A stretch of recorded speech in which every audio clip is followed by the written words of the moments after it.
can you talk a bit about how you represented the Air Force Lifecycle Management Center while at the event? At our booth, we tried to highlight some of the innovative type capabilities that we're bringing to bear to not only shorten the design timeline for our new systems, but also to better sustain our legacy fleets and restore readiness. So we had numerous 3D metal printed parts that we had displayed on our table that really drew a lot of interest from folks. There was a lot of people that came by and had a lot of questions, didn't realize you could print metal. We had some of our very, very brilliant engineers there to like walk people through how the engine operates and the different parts of it. So why is this type of event important to the Air Force and your office? So I think the community outreach, we had thousands of people walking in and walking up to our booth in particular. I mean, up to all of the booths, but our booth in particular, that, had no idea that working as a civilian in the Air Force was even a possibility. They're like, oh, you're contractors. And no, we actually work for the Air Force as civilians.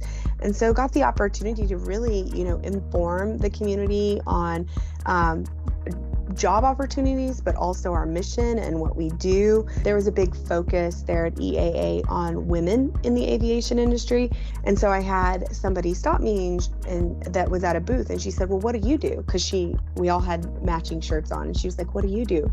And so I got to tell her, what I do. And she was like, oh my gosh, we need people like you to tell young women, that are out there that don't know that there's these other opportunities within aviation industry. You don't have to be a pilot. There are other things you can do in support of aviation. So I actually walked her over to our tent and introduced her to the Air Force Civilian Services. The other thing that I was impressed by and not really prepared for was the number of engineers, either that were in school or had recently graduated, that were very interested in propulsion and had some very specific propulsion type, interest and specialties.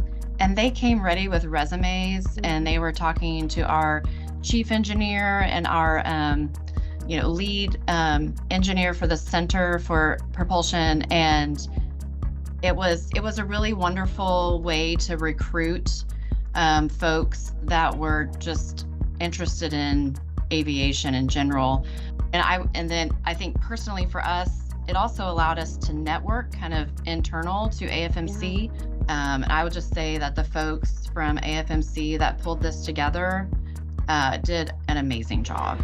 So what were your impressions of Oshkosh this year? I think until you go, you can't really appreciate just how huge it is. So prior to going, someone had compared it to it's like a Burning Man for aviation enthusiasts. That was absolutely a spot on description. Yeah, I agree, Beth. I think nothing really prepared me for the size of the event and just the number of people and aircraft